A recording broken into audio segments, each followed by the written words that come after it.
उत्तर प्रदेश में अगर अपराध करोगे तो योगी माफ नहीं करेंगे। बीते 24 घंटे में पूरे राज्य में 15 एनकाउंटर हुए हैं।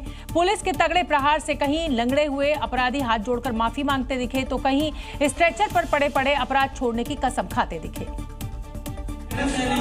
क्योंकि योगी फोर्स अपराधियों का तगड़ा इलाज कर रही है, संभल में पुलिस ने 7 महीने से फरार आरोपी को धर दबोचा। हाथरस में बच्ची से छेड़छाड़ करने वाले का एनकाउंटर किया। चंदौली में पिस्टल छीनकर भाग रहे आरोपी को पकड़ा। हापुड़ में 85 लाख लूटकर भाग रहे आरोपी का एनकाउंटर किया। सहारनपुर में 25,000 के इनामी बदमाश को गिरफ्तार किया और मिर्जापुर में गो तस्कर के आरोपी को धर दबोचा।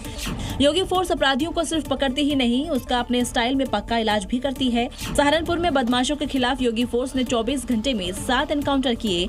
इन मुठभेड़ों में 25,000 के इनामी समेत कई शातिर बदमाश घायल होकर गिरफ्तार हुए। अपराधियों के खिलाफ एक्शन सीएम योगी के सख्त निर्देश का नतीजा है। अगर कहीं छिनैती या लूट की घटना घटित हो गई तो कुछ ही घंटों में अपराधी जेल के शिकंजों में होता है और लंगड़ाता हुआ चलता हुआ दिखाई देता है।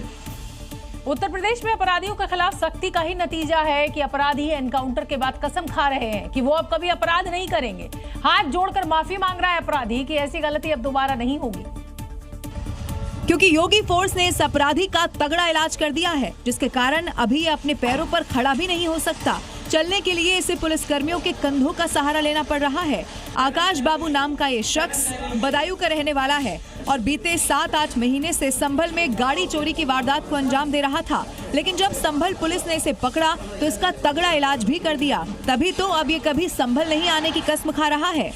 अब आगे से आओगे संभल में? योगी फोर्स की इस तरह की कार्रवाई से साफ है कि उत्तर प्रदेश में अपराधियों के अंदर खौफ कितना है। ये एक आकाश बाबू की कहानी नहीं है। आए दिन उत्तर प्रदेश में अपराधियों की ऐसी तस्वीरें आम हो गई हैं।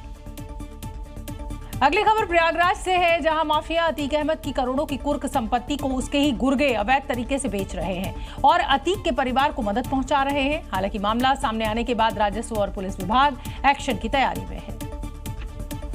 क्योंकि सदर तहसील के सिल्ला इलाके में अतीक के गैंगस्टर वदूद, मकबूल और केशव सिंह जुलाई 2024 को कुर्क उसकी संपत्ति को बेच रहे हैं। कई लोगों ने जमीन खरीदकर मकान भी बना लिया है। अवैध तरीके से माफिया के गुर्गे इसको बेच रहे हैं और यहाँ पर बाकायदा मकान भी बन रहे हैं। उत्तर प्रदेश में ये तब हो रहा है जब सीएम योगी ने साफ कह रखा है कि किसी भी जमीन पर अवैध कब्जे को 24 घंटे में खाली करना होगा। मैंने कहा था अगर किसी भूमाफिया ने किसी गरीब की, किसी व्यापारी की, किसी सरकारी जमीन पर कब्जा कर रखा है तो 24 घंटे के अंदर खाली कर ले।